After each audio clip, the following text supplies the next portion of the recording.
Hi, I'm Natalie Sisson, the Suitcase Entrepreneur, and in this week's video, I'm going to talk to you about dealing with a remote team.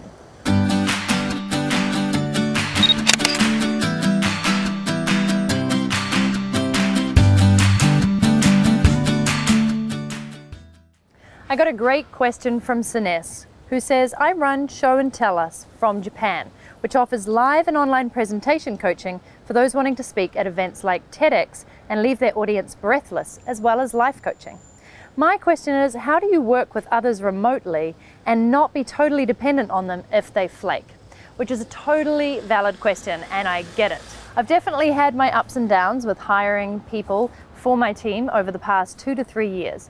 But at the end of the day, you just have to trust implicitly that if you're going to make the right hire, that person is going to treat you well, they're going to treat everything that you give them in confidence, and they're not going to go running off with your intellectual property, your passwords, and all those important things that you truly value. One of the ways you can get around maybe a flaky team member who disappears on you is using a tool or a platform like Odesk. They're my favorite go-to outsourcing recruitment tool. And the reason for that is there's over 1 million freelancers on Odesk, and all of them are vying for your attention. They're also really trying to get testimonials from you and 5-star ratings, so it doesn't serve them well at all to do a shitty job and run off on you, because they're going to get a terrible ranking and probably not be employed again.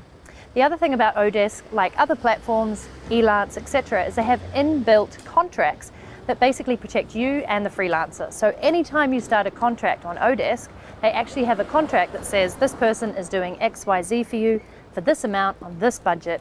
And it's kind of like signing an NDA, a non-disclosure agreement, that they will work for you and they will treat you in the utmost respect, and you will honor your agreement as well. Another way that you can stop people flaking out on you as a team member is to set up really great SOPs, standard operating procedures, which are literally like a blueprint and Bible for your business. So basically, you are writing out the exact format in which a task or a project needs to get done.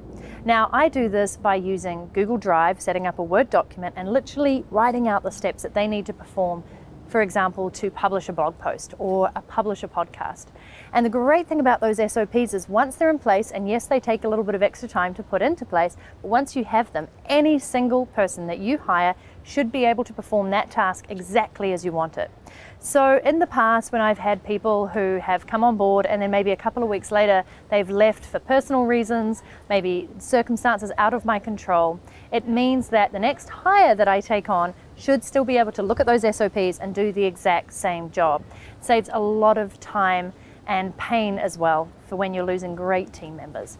But it's also part of life, right? You're going to have great people on your team, and at some point you're going to lose them. They're either going to start their own business, especially when I mentor a lot of my team members to do just that, or they're going to go on and get a better job, or they're just going to want to move on to something else that's either more challenging or in a totally different area. So trust and know that the team members that you hire are going to do a great job for you during the time that you have them, and also know that at some point you're going to have to find a great new team member to replace them.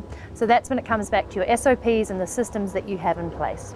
The final thing that I will leave you with is, if you're really a little bit adamant about starting off with a new team member, then why not give them a small task? Just start them off small with something really simple that can't go too wrong, and test them out on it. In fact, in the past, I've hired 2 or 3 people to do the exact same job and then figure out which of them did a better job with better quality and in the right time frame. That way, you're kind of spreading your efforts out a little bit more, and you're not putting all of your eggs into one basket, and it allows you to sometimes take on 1 to 2 hires instead of one person. And that way, if one of them gets sick or wants to leave, you've still got somebody else in place to do the job.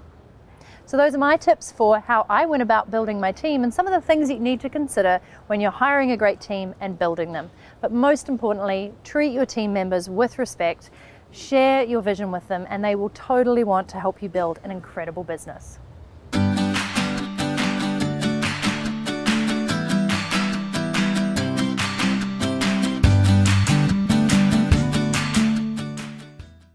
Scene 11.1, take 1. Cool. So it's really important that you build a team that you trust in and that are going to be there for you no matter what. You know what, Natalie? What? I quit. Why? What? I thought the shoot was going really well. No, I quit. This is... But we're right in the middle of a shoot. I quit. Such a geezer.